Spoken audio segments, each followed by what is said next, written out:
What's up, guys? Welcome back to Fight Promoter University. This is Money Fights, where we talk about the business behind the sport we love, boxing, MMA, and combat sports in general. I love you guys and care about you because I got into an accident this morning. Messed up my foot pretty bad. So, anyway, I'm fine, but just so you know, I didn't skip out on you just because of that. I didn't use it as an excuse. I want to talk about when you're new as a manager in the fight business, what should be your main priority? Aside from taking care of fighters and looking out for their best interests and getting the most money and making them stars, as a manager, what is the most important thing early on in their career? And it's really very simple. Too many people complicate this. They try and over-manage in the beginning, and really the most important thing is staying active. I mean, the most important thing.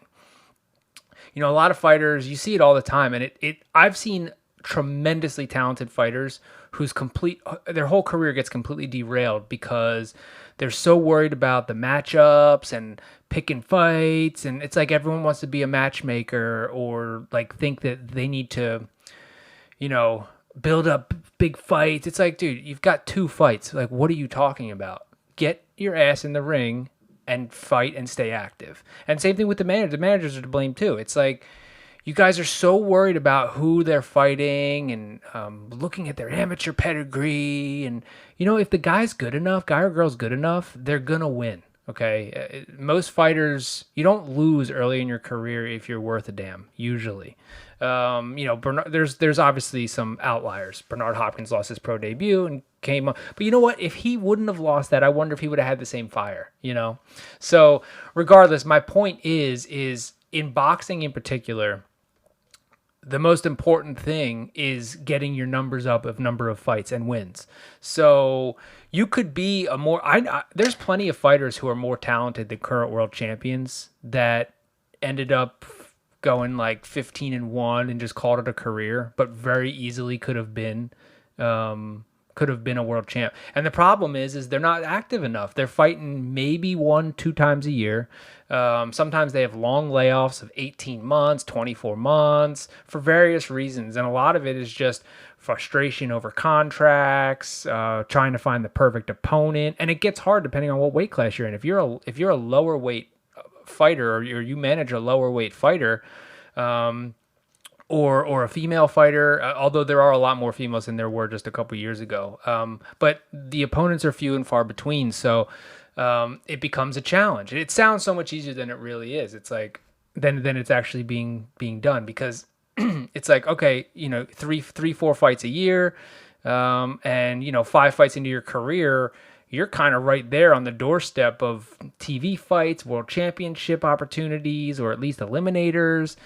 And then what happens is guys get too picky, and like I said, they end up with 1 or 2 fights a year at best.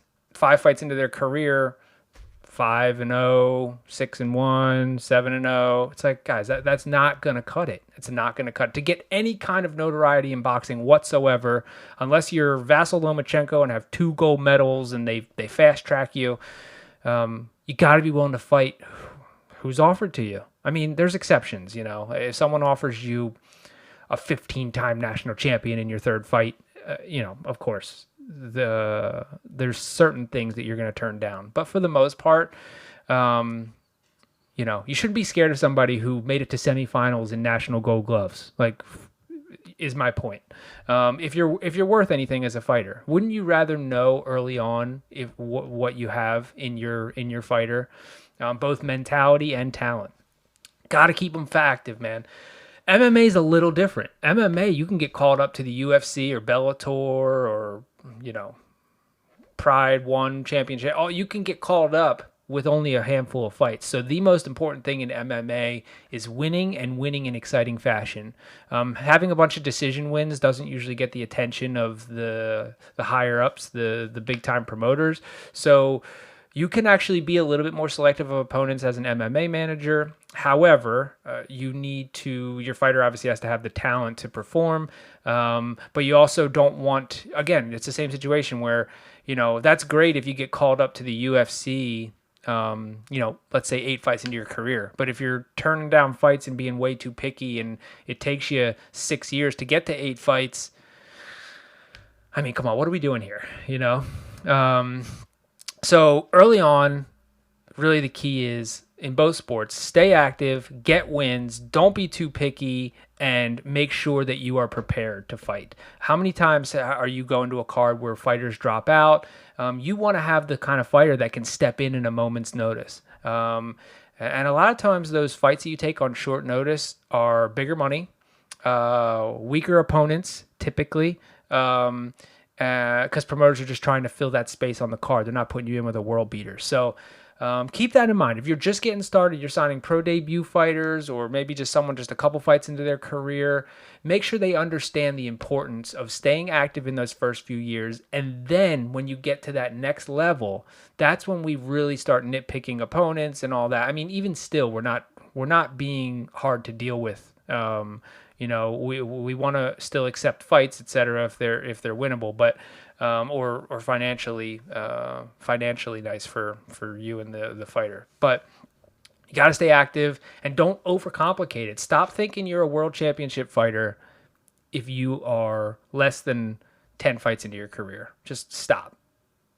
All right. So I just wanted to get that out there. Obviously, a very obvious statement, I think, but it's something that I think new managers need to hear, because it's one of the things that prevents a lot of really talented fighters who have a real shot from actually going on to doing it, because they allow the matchmaking side of the business take precedence over activity and the actual fights. So anyway, I hope that was helpful, guys. Drop a comment down below if you like this or have any questions.